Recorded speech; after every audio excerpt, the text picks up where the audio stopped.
Trump's at the peak of just not giving an F anymore. Bad news stories, doesn't give an F. This is what his team's saying. He's going to do what he's going to do. He's going to do what he promised to do on the campaign trail. The mood in the White House is confidence. The White House says 47's never felt more confident and happy than in pushing tariffs. It's his lifelong aspiration. What would you do differently, Donald? I'd make our allies, forgetting about the enemies you can't talk to so easily, I'd make our allies pay their fair share.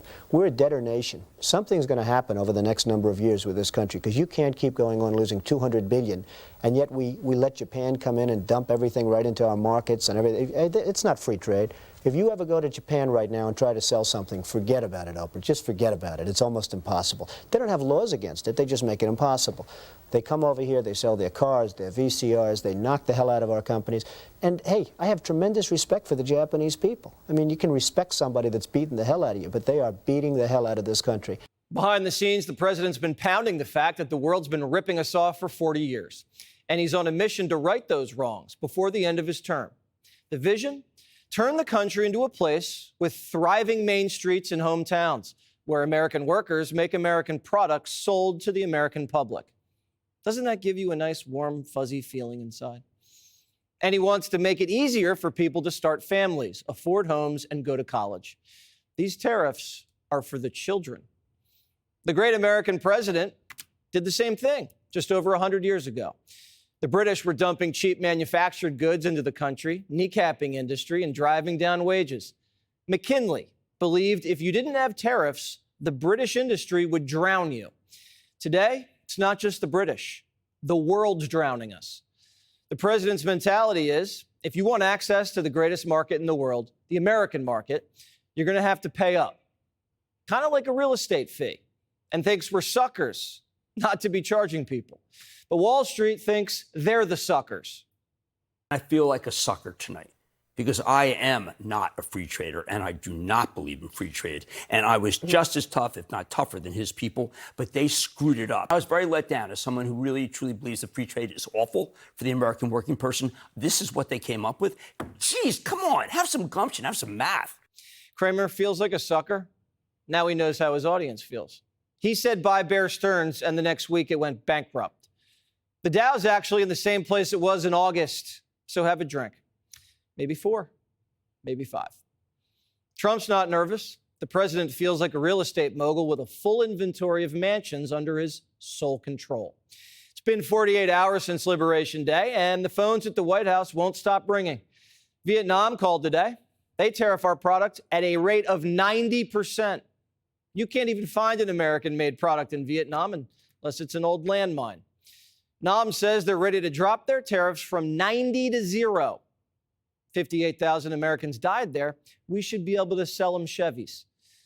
Argentina wants to go down to 0% too. Their president, he's the guy that gave Elon the chainsaw, he says friends will be friends. India's cutting a trade agreement in the coming days. That's over 1 billion customers our companies will get access to. South Korea is going all out to get a good deal. And South Korea knows a thing or two about tariffs. You can't get into that market. And they're an Asian powerhouse. The Europeans are coming to the table. They're willing to drop their automobile tariffs from 10% to 2.5%. And they're promising to buy American energy and weaponry. Japan's tried everything. They've said President Trump will buy more natural gas, more armaments. They said SoftBank's investing $500 billion in America, and Trump said no. Keep going. What else? 47 means business. And the last one to negotiate loses. China, in a big huff, retaliated and jacked up tariffs on us. Trump says, quote, China played it wrong. They panicked. The one thing they cannot afford to do. How many things in China say made in America? And how many things here say made in China? Now do you get it? The White House is holding all the cards. And who are the ones crying? Foreign countries and American multinationals who ship jobs and factories to those same foreign countries. Nobody was crying these crocodile tears when they were closing the Mound Road engine plant that Chrysler had in Macomb County, or the Romeo engine plant in Romeo, Michigan in Macomb County. But all of a sudden, now that we're trying to bring these products back, these components and these vehicles back to the United States, all of a sudden, all the so-called experts are saying it's going to plunge us into recession and be terrible for the economy. Yeah. So thank God. If they're crying, I think we're doing something right.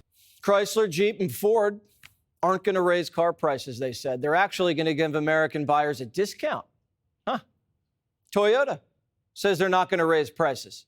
And Nissan is beeping up SUV production in Tennessee. That came just hours after GM shifted their truck manufacturing back to Indiana. Barack said he didn't have a magic wand to bring jobs back. Well, Trump just waved his wand around, and 228,000 jobs appeared in March. We blew it out of the water. Even all the economists that looked at this thought we were going to have a depressed jobs report, and we didn't. So that's a testament to the president, the economic output that he is doing. Look at the Rose Garden that we had the other day. Who was in the audience? It was all the American workers. We had our Teamsters there. We had our United Auto Workers there. We're seeing those investments pay off, and I would expect that to continue. Biden was hemorrhaging manufacturing jobs on his way out. Trump hit the brakes, then hit the gas. Look at those jobs coming back. It's not just manufacturing. The ranchers, farmers, and fishermen love it. Our egg sector gets decimated by other countries tariffing our beef imports, our shrimp, our catfish. They tariff us at up to 50% of our exported ag products and then dump mass-produced ag products into our market, severely harming our farmers and our ranchers. Click here to subscribe to the Fox News YouTube page to catch our hottest interviews and most compelling analysis. You won't get it anywhere else.